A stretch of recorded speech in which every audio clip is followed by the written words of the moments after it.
Good afternoon and welcome. BOTSTEM is an Erasmus Plus project with partners in Spain, Sweden, Italy and Cyprus, with three main objectives, which are to improve the acquisition and competences in STEM subjects, to increase the quality and integration of long-life training aimed at teachers through virtual learning environments, and to improve the public image and perception of science and technology with an early intervention in STEM integrated with a gender-based approach. In order to achieve these objectives, we have developed a new methodology, gender-inclusive and STEM integrated with robotics and programming, fully in line with formal childhood and primary education curricula and its purposes. The material produced has been tested by preschool teachers in several schools in Spain, Sweden, Cyprus and Italy, with promising results. These materials are free and they are available at the BOTSTEM website as well as at Scientific's repository. These online conferences are the perfect ending for this project. Before introducing our guest speaker, we would like to remind you to write your name and country in the chat as a presence check. Thank you very much and enjoy the event. Buenas tardes y bienvenidos. BOTSTEM es un proyecto Erasmus Plus con socios en España, Suecia, Italia y Chipre que tiene tres objetivos principales. Mejorar la adquisición de competencias científico-técnicas en las disciplinas STEM, mejorar la calidad y la integración de la formación a lo largo de la vida dirigida a maestros y maestras a través de entornos virtuales de aprendizaje y optimizar la imagen pública y la percepción de la ciencia y la tecnología con una intervención STEM con enfoque de género desde etapas iniciales. Para lograr estos objetivos hemos desarrollado una nueva metodología, inclusiva en cuestiones de género y STEM integrada con robótica y programación, totalmente en consonancia con los currículum de la escuela infantil y primaria y sus propósitos. El material producido ha sido probado por maestras y maestros de educación infantil en varias escuelas de España, Suecia, Chipre e Italia con resultados prometedores. Estos materiales son gratuitos y están disponibles en la página web de BOTSTEM, así como en el repositorio de Scientifics. Estas conferencias son el final perfecto para este proyecto. Antes de presentar a la persona invitada, nos gustaría recordarles que es preciso que escriban su nombre y país en el chat, para poder así controlar la asistencia. Muchas gracias y disfruten del evento.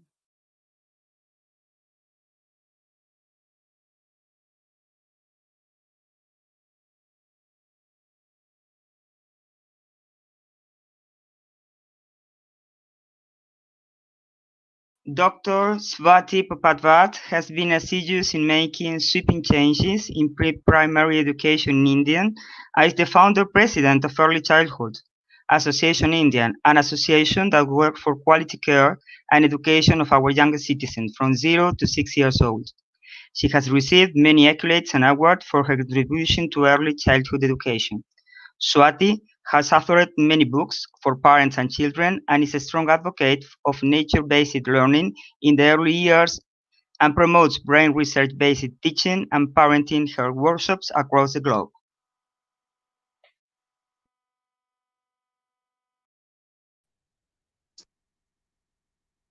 Hello, everybody, and I must say hola, hello, and namaskar from India. I am extremely honored to be part of this conference, which is on STEM, especially STEM and divergent thinking, because it is very important for us to understand the importance of STEM learning and how it builds our thinking to be applicable to our roles that we would play in life and in learning. So I would ask my presentation to be now on the screen as I take you through this short talk on STEAM and divergent thinking, because it is very, very important for all of us to understand that when we talk about thinking, if thinking is linear, it means that we are not able to see perspectives, we are not able to do trial and error, etc. What we are doing is basically just rote learning. And that's why thinking has to be divergent.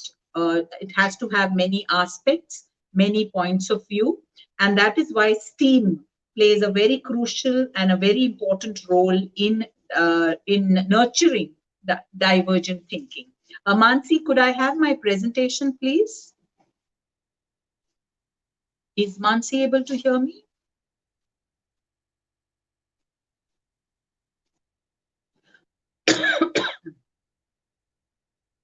Is my presentation on? Anyway, I'll move on. So very important to understand that STEM is also called STEAM, because when we talk about STEM, it means science, technology, engineering, and mathematics. And we cannot forget the A, which makes it STEAM. And STEAM stands for science, science which involves thinking, it involves questioning, it involves exploring, and it involves discovering new things. Technology, of course, is the use of tools. They can be simple or complex. Engineering is designing and constructing new structures. And the A, which needs to be in STEM, stands for emotions, creativity, language, etc. Mathematics, of course, includes counting, matching, rhythms, because music also has a lot of mathematics in it, and sorting. So it is very important to understand that when we talk about STEM, it is important for us not to forget the A and make it STEAM instead of just STEM. Next, please. So now we have to ask ourselves, what is divergent thinking? So divergent thinking is a thought process used to generate creative ideas by exploring possible solutions. So which means it has to be spontaneous. It has to be free flowing. As I said, it has to be non-linear. If you can think only in one way, it means that you are not adjustable. It means that you are not very adjusting. It means you are rigid. It means that you will stagnate if you can only think in one way. And that is why divergent thinking is important, because many ideas can be generated in an emergent cognitive fashion. Next, please. So if we understand the examples of divergent thinking, let me give you a very simple examples. If I were to show you a fork or a spoon, and I tell you how many ways can you use this spoon in? If you are a linear thinker, you would say, I can use the spoon for eating. But if you were a divergent thinker, you would say that I can use the spoon as a screwdriver. I can use a spoon as a cork opener. I can use it in so many ways. So it is very, very important that play these simple games in the curriculum, which will help children look at the same thing, but in different ways. Showing a person a photo and asking them to create a caption for that photograph. So you will see that every student in your class came out with different captions. So in this, perspectives of different children brought different ideas. So it is very, very important for us to understand that divergent thinking is also about respecting the viewpoints of others. That means you understand that it's not only the way I think, it is the way we all think. The third way is very simple. At any age, just give children a stack of blocks and ask them to see how many shapes can they create with these blocks.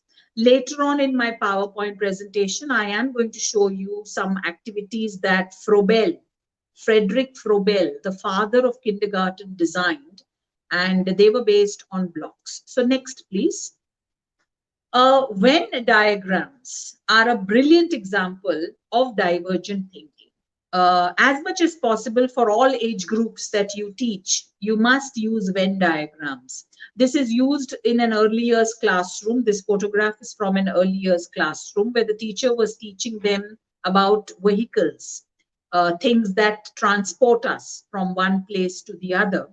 There are some vehicles that we can use for short travel, short distance travel, and some vehicles that you can use for long distance travel. So you make two categories, short distance travel and long distance travel. But there will be some vehicles which you can use for both. So that is where the overlap happens, and that's where your Venn diagram comes in. So this is a perfect example of divergent thinking. The more you use Venn diagrams in your classroom activities for any age group, you will be able to show children that you can categorize, and in the categories, within the categories, there can be subcategories. And that is what divergent thinking is all about. Next. Mind maps is another example of divergent thinking.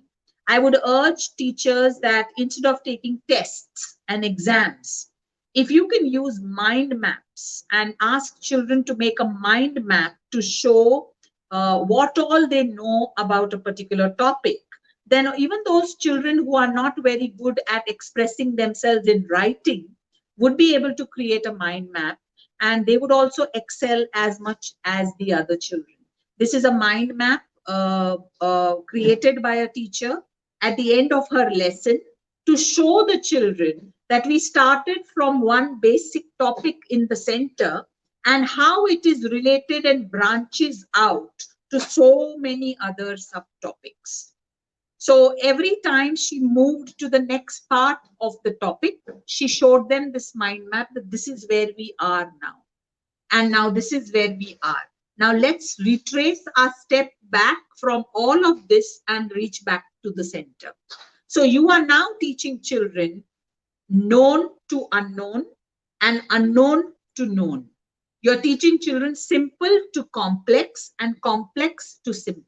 So it is very, very important that when these are the skills used by teachers, the teaching techniques used by teachers, then you are automatically encouraging and empowering children to have divergent thinking. Next, please. This is one of my favorite photographs and a perfect example of divergent thinking. These are extremely poor children. They may not own a mobile phone, but they must have seen people take selfies. And they know exactly the stance to take when you are taking a selfie, how to hold it. So they don't have a mobile phone in their hand. As you can see, it's a slipper. And they were able to use that object to signify a mobile phone. And they are taking a selfie of all of them. And that's a perfect example of divergent thinking. When you can see and imagine something else in one object. So that is very important for us to understand that many a times when we work with poor children, children under poverty, we feel that they are not very intelligent.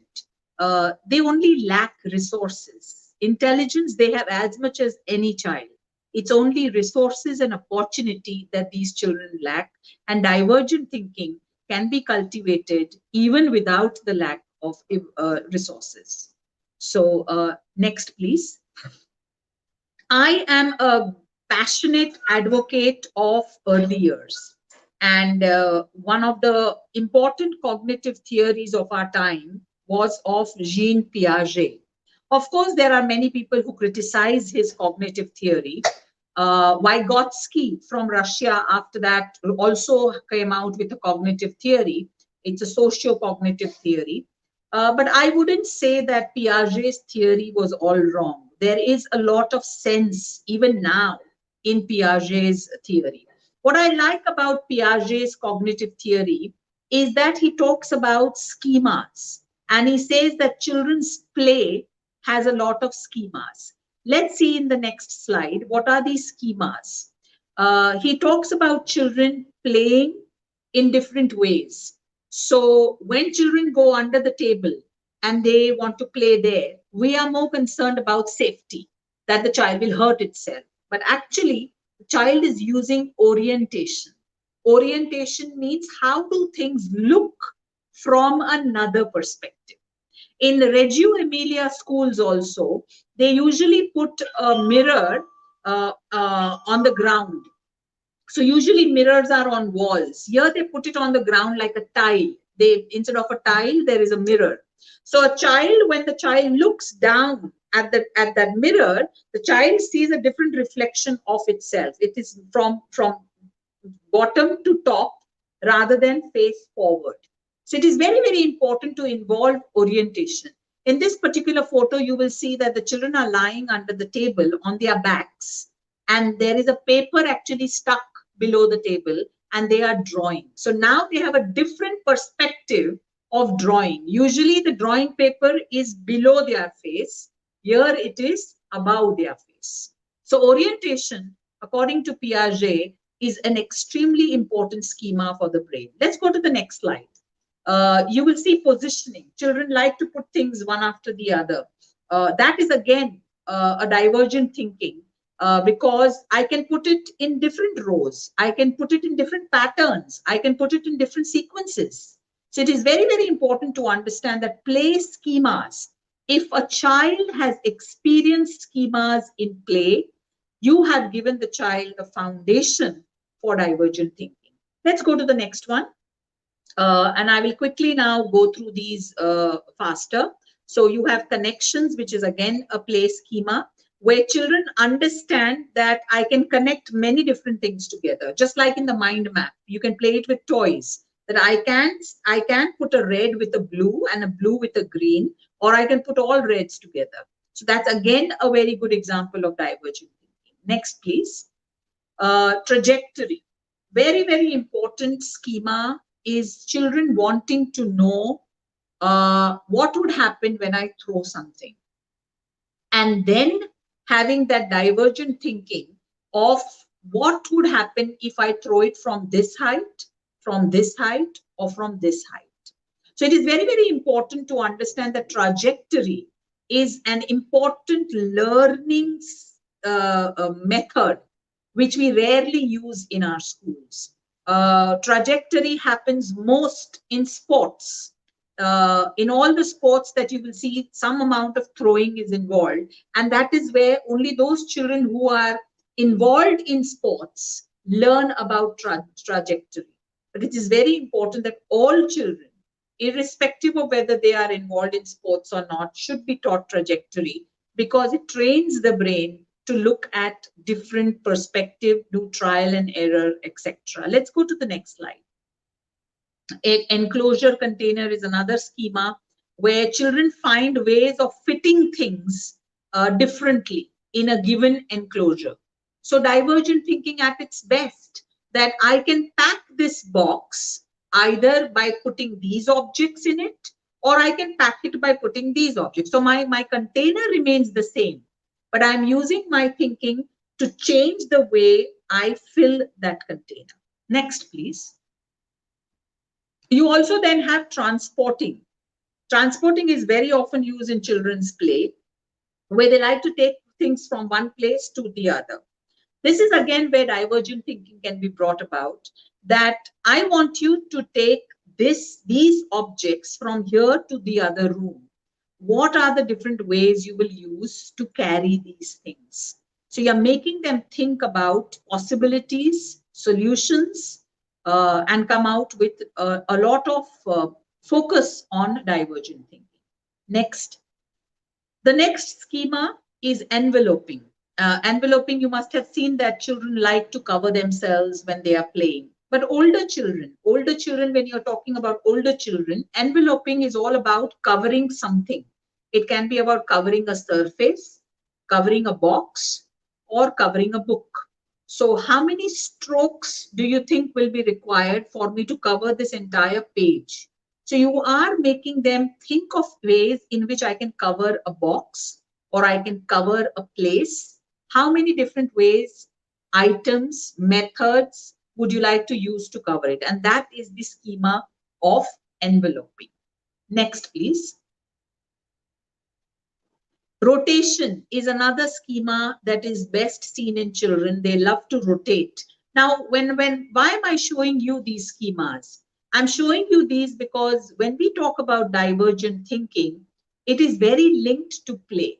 Children play in different ways to get a sense of the world.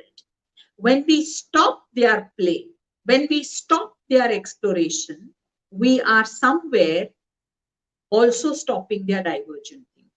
And that is why it is important for all of us as educators to understand the connection between divergent thinking and play. And that is why it is important to understand Piaget and his schemas of play. The last one is transformation. The next one is transformation, where children use different things and try to mix them. Isn't that what people do in a science lab? Don't you mix different liquids to find out what would happen? Isn't that what science is all about? Science is the best example of divergent thinking. Engineering is the best example of divergent thinking. Don't you try ideas by thinking of the pros and cons? Transformation is something that children do every day in their play, sometimes even while eating. Have you seen how children like to mix different things together and see how it tastes? That is the beginning of divergent thinking, and we must not stop children from doing that. Next.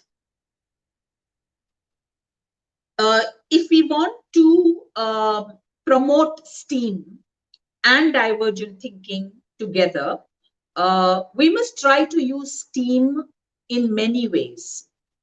In our storytelling, for example, usually when we tell a story, our focus is only on the reading or on the language development. But why not bring science into storytelling? How about asking children what would happen next? This also is divergent thinking. When I show a picture to a child and say, what do you think will happen next? Each one is predicting something else, because each one is thinking in their own individual ways. And that is a perfect example of divergent thinking. You can even ask them, usually we don't involve the senses as much when we are telling stories. Say, for example, if I'm telling a story about a jungle or about a beach, I can always say, what do you think the character must be smelling on the beach? What kind of smells do you think the character must be having? Or what kind of sounds do you think the character must be hearing? So why not bring the sensorial experience also in storytelling? Because it makes children more aware, it makes children think, and it makes children think differently, and there is no right or wrong answer. That's the best part about divergent thinking. That is one of the most important parts of divergent thinking, that there is no the right answer or a wrong answer. Everybody has a different answer and everybody is right. And that is the plus point of divergent thinking, unlike linear thinking, where we want all of them to have the same answer and we are judging them on their answers. Now, for example, because I'm an early years educator, I'm using early years examples. For example, if you're telling the story of Goldilocks, how can you involve STEAM in that? Well, S, talk about the weather. What kind of a weather do you think it was when Goldilocks went to the Three Bears' house? She wasn't wearing a raincoat. She wasn't wearing warm clothes. So what kind of a weather do you think it was? T, which is technology. Talk about how did Goldilocks know that it was time to go to her grandmother's house? What do you think she must have looked at? So technology, what are the different technologies that Goldilocks used or Mama Bear used to make the soup, or technology? E, which means your engineering. On the way to the Three Bears' house, what did she see? What are the kind of structures do you think she saw? What kind of a structure was the Three Bears' house? Each child would have their own imagination, and they are now thinking of structures, engineering. A is about arts, so your language. Use more descriptive vocabulary when you are telling the story and encourage children. Nowadays, I have noticed that children have only one word to describe everything. Everything is awesome. If you ask about the weather, it's awesome. How are your friends? It's awesome. How is your father? Awesome. Everything is awesome. It's important that we help children become comfortable with descriptive words. That the weather is stormy today, or the weather is wet today, or the food was delicious. Everything can't be awesome. And it's very important for us to have language vocabulary because otherwise, see what happens. Everybody says awesome. We are all becoming linear. We are not divergent. M stands for maths. So in Goldilocks story, maybe you can help her count the objects, the things, how they add up together. So it's very important for a teacher to understand that the opportunity for STEAM and divergent thinking is in every activity. It's not just limited to science, or it's not just limited to thinking activities. It can be integrated into all the teaching that you are doing. For example, in the next slide, you will see that we all sing rhymes all the time. We sing songs, we sing rhymes. How about asking the children today, let's sing a song on science, something that has science in it. So the water cycle song. The traffic signal song that you sing is all about technology. A traffic signal is technology. A song on bridges. We all love to sing London Bridge is falling down, and that's engineering. It's a song on engineering. Songs that talk about words or phrases is all about the A in STEAM. And songs on shapes, colors, numbers are your math. So how about today, if I'm an early years teacher or a primary years teacher and I have a singing session with my children, how about if I select a song on science, technology, engineering, art, and math, and through that, I help my children understand the world through divergent thinking. Next. It's also very important for us, as I was talking about the awesome, maybe because children don't hear us talking in descriptive words. Maybe it's time for us to give them something to learn, something to hear, because divergent thinking is not possible if you have a limited vocabulary.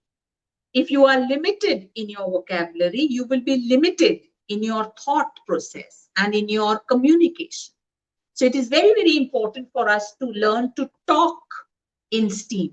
Very important. So for example, words like speckled, shiny, bumpy, spongy, thorny, jagged, scaly. We hardly ever use these words to describe textures. We say rough and smooth, and that's it. But look at the amount of words that can be used to minutely describe something. It's also very important to use words that signify movement, like twist, sprinkle, rustle, melt, float, sink, current, flow. All these bring a different visual in a child's mind. And that's what divergent thinking is all about. You can't have thinking without vocabulary. So a divergent vocabulary leads to divergent thinking. Next, please. Also, we need to understand that when we are talking about STEAM, why is it important for divergent thinking? Divergent thinking is nothing but the ability to think differently about the same thing or the same situation. And that's called cognitive flexibility. And most of us as adults fail in this world or get depressed because we don't have cognitive flexibility. Cognitive flexibility means I had made up my mind about something and the situation changed. Now I was not able to adapt to the new situation because my mind took that much of time to adapt to it. That's called cognitive flexibility. A simple example of cognitive flexibility is, you all know the game Simon Says, right? So if I say Simon says stand up, then you stand up. But if I say stand up, you won't do it because Simon did not say. Now, once the children learn how to play Simon Says, you change the rules. Now you say, if Simon says, you will not do it. So now I was used to listening to Simon Says, and then I was doing it. Now you change the rules. Now, if I hear Simon Says, I don't have to do it. So which means cognitive flexibility. Cognitive flexibility can also be done in games like you show them picture cards of the names of colors, and they have to read the name of the color and not name the color. So which means I can write red, but I have written red in the color blue. So they don't have to look at the color. They don't have to name the color. They have to read the name of the color. And that is so difficult to do. Try it. Try it. I've tried it with adults. It requires a lot of cognitive flexibility. So cognitive flexibility is something that we need to develop if we want to develop divergent thinking. Because cognitive flexibility means my brain is able to adjust to new situations faster, and my brain is able to look at new situations in a different way. So it is all about divergent thinking. And if you look at it now, you will realize that STEAM, if used correctly, is nothing but divergent thinking, which means I am seeing in the same activity science, technology, engineering, arts, and maths. So which means I'm using these different things for the same activity. So STEAM at a higher level is all about divergent thinking. And that is why STEAM is a must in every school curriculum. Let's go to the next slide. I had promised you at the beginning that I am going to tell you something about Frederick Frobel, the father of kindergarten. I have visited his museum twice. You must also do that. His museum is in Germany. Bad Rodach is the place in Germany. And he's called the father of kindergarten because he invented kindergarten almost 200 years back. There was nothing for young children till he invented it. Next slide will show you. Frederick Frobel, just like Montessori considered him her teacher. So that's what Montessori was very inspired by Frederick Frobel. Frederick Frobel invented these kind of equipment. Can you see these blocks? They come in different shapes and different sizes, and he called them gifts. He did not call them toys. He called them gifts because they give the child the gift of thinking, playing, understanding. Now, he designed 3 ways in which to use each of these items. And that was the perfect example of divergent thinking. So he would give this gift to every child, which are blocks of different shapes and sizes. And in the next slide, you will see what he asked them to do. First, he would ask them forms of life, which means use these blocks and make something that you see in your everyday life. So those blocks that he's just given them, the children will use them to create things that they see in their environment, like chairs and desks and computers. They'll make them out of those blocks. Then they would pack that. And in the next activity, the same blocks are now given to the child as forms of knowledge, which means now with these blocks, let's do some addition, let's do some subtraction, let's do some counting, let's do some naming of shapes, etc. So first they use the same blocks for forms of life. Then they use the same blocks for forms of knowledge. Now, third activity, same blocks for forms of beauty, which means design your own design using these blocks. Look at bilateral thinking. Look at the divergent thinking. Look at STEAM happening here. And you will realize that 200 years back, this man invented divergent thinking with his gifts, forms of life, forms of knowledge, and forms of beauty. I would urge all of you to please Google search Frobel and his gifts. There are about 8 or 9 gifts where his gifts go from 3-dimensional to 2-dimensional to lines and points, and then using those lines and points to create 3-dimensional.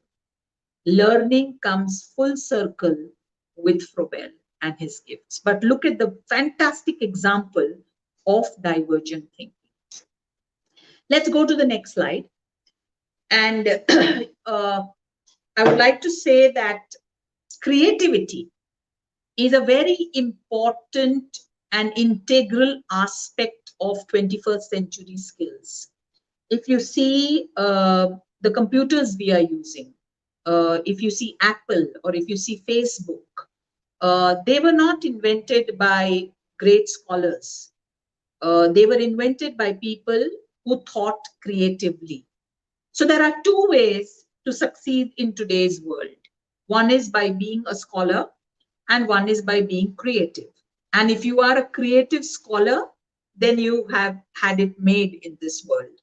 But creativity is something that we need to nurture. And creativity definitely nurtures divergent thinking. Because creativity, the word itself says that thinking differently, thinking in multiple ways. And creativity is the best way you can nurture divergent thinking in children. It is very, very important to understand that STEAM is not just about creating classrooms which have machines or robots, etc. STEAM is a way of thinking. It's a way of learning. It's a way of communicating. It is a foundation which is the right for every child. A school without STEAM is a school without divergent thinking. A school with STEAM gives you that creative expression that you require to understand divergent thinking and to implement divergent thinking. So for me, creativity, I have done a lot of research on coding. I have written a book for early years on coding. It's called Yash and Yashika Learn About Coding. It is the world's first book for early years with an analog-based coding, which means the coding is non-screen based. And I have used a lot of creative activities in that book because coding is usually thought to be with machines. Robotics is something that is thought to be only with machines. And people think that you don't need to be creative. Actually, coding is the language of creativity. And it is very, very important for us to understand that the future that our children will live in will require coding, will have a lot of robots. And that is why it is important for us to ensure that creativity is the foundation of their STEAM learning in both schools, in preschools, and in colleges. Because creativity is equal to divergent thinking, is equal to STEAM. It's as simple as that. Let's go to the next slide. And I think this slide perfectly signifies our role as educators, our role as influencers. We have to understand that this picture clearly shows that the teacher has one answer in her mind. And if the child gives any different answer, she will clip it to ensure that it fits the answer that she wants from all the children. And that is very harmful. We are taking away creativity from children when we have schools which have teachers and educators and parents like this. It is important that we don't clip the imagination, the thoughts, and the divergent thinking of children. The youngest possible children need to be given opportunities for divergent thinking and STEAM learning. So it is very, very important. I have designed a website for early years. It's from birth to 3 years. It's called Born Smart. The app is also available on Google Play Store.